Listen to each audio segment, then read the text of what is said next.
ಲೆಕ್ಕ ಹಾಕಿದ್ರೆ ಮೋಸ್ಟ್ಲಿ ಒಂದು 4 ಸಲ 5 ಸಲ ನಾನು ಹೋಗಿಬಿಡ್ತಾ ಇದ್ದೆ.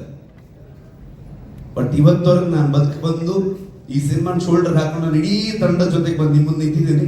2ನೇ ತಾರೀಕು ಈ ಸಿನಿಮಾ ನಿಮ್ಗೆ ತೋರಿಸ್ತೀವಿ. ಓನ್ಲಿ ರೀಸನ್ ನಾನು ಹಿಂದೆ ನಿಂತಿರೋದು ಆ ದೈವ ಅನ್ನೋದು ಅಷ್ಟೇ ನಂಬಿಕೆ. ಇವರಿಂದಲೇ ನಮ್ಮ ಇಡೀ ತಂಡಕ್ಕೆ ಪ್ರತಿಯೊಬ್ಬರಿಗೂ ಆಶೀರ್ವಾದ ಮಾಡಿ ಇವತ್ತೊಮ್ಮೆ ನಮ್ಮಲ್ಲಿ ನಿಲ್ಲಿಸಿದೆ. ಸೊ ಹಾಗಾಗಿ ಪ್ರತಿ ಕಲಾವಿದರಿಗೆ, ರುಕ್ಮಿಣಿ ಅವರಾಗ್ಬೋದು, ಗುಲ್ಶನ್ ದೇವಯ್ಯ ಬಂದಿಲ್ಲ, ನಮ್ಮ ಕನ್ನಡದವರು, ಅವರು ಬಾಲಿವುಡ್ ಆಕ್ಟರ್ ಅಂತ ಹೇಳ್ತಾರೆ, ಅಲ್ಲ ಆಕ್ಚುಲಿ ಕನ್ನಡದವರು, ಕೂರ್ಗಿನವರು. ತುಂಬಾ ಅದ್ಭುತವಾಗಿ ಅವರು ಅಭಿನಯ ಮಾಡಿದ್ದಾರೆ. ಜಯರಾಮ್ ಸರ್ ಆಗ್ಬೋದು, ಕನ್ನಡದ ಎಷ್ಟೋ ಥಿಯೇಟರ್ ಆರ್ಟಿಸ್ಟ್ಗಳು, ಎಷ್ಟೋ ಜನ ಪ್ರತಿಭೆಗಳು ನಮ್ಮ ಇಡೀ ತಂಡ ಸೇರ್ಕೊಂಡಿದ್ದಾರೆ. ಒಂದ್ ದಿವಸ ಸುಮ್ಮನೆ ಯೋಚನೆ ಮಾಡ್ತಾ ಇದ್ವಿ ನಾವು, ಕೊನೆಯ ಚಿತ್ರೀಕರಣ ಮುಗಿಯೋ ಹಂತದಲ್ಲಿ ಎಲ್ರಿಗೂ ಒಂದು ಅದ್ಭುತವಾಗಿ ಊಟ ಹಾಕಿದ್ರು ವಿಜಯಣ್ಣ ಕುಂದಾಪುರಕ್ಕೆ ಬಂದು. ಅವಾಗ ನಮ್ಮ ಇಡೀ ಕುಂದಾಪುರ ಮತ್ತು ಸುತ್ತಮುತ್ತ ಎಲ್ಲ ಒಂದು ಮಿನಿ ಫಿಲ್ಮ್ ಸಿಟಿ ತರ ಆಗೋಗಿದೆ. ಅಲ್ಲೆಲ್ಲ ಇನ್ನೆಷ್ಟು ಸಿನಿಮಾ ಬೇಕಾದ್ರೆ ಶೂಟಿಂಗ್ ಮಾಡ್ಬೋದು, ಆ ತರದಲ್ಲಿ ಬೆಳೆದಿದೆ ಅದು.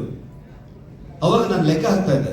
ಅಂದ್ರೆ ನಾರ್ಮಲಿ ನಾವು ದೇವಸ್ಥಾನದಲ್ಲಿ ಹೋಗಿ ಸೇವೆ ಕೊಡ್ತೀವಿ, ಅನ್ನ ಸಂತರ್ಪಣೆ ಕೊಡ್ತೀವಿ, ಇನ್ನು ಯಾವುದೋ ಒಂದು ಹುಟ್ಟುಹಬ್ಬದ ದಿವಸ ಒಂದಷ್ಟು ಆಶ್ರಮಗಳಿಗೆ ಅಥವಾ ಬೇರೆ ಬೇರೆ ಜಾಗದಲ್ಲಿ ಒಂದು ಸೇವೆಯನ್ನು ಕೊಡುವಂಥದ್ದು, ಒಂದು ಒಳ್ಳೆ ಒಂದು ವೈಬ್ಗೋಸ್ಕರ, ಒಂದು ಆಶೀರ್ವಾದಕ್ಕೋಸ್ಕರ.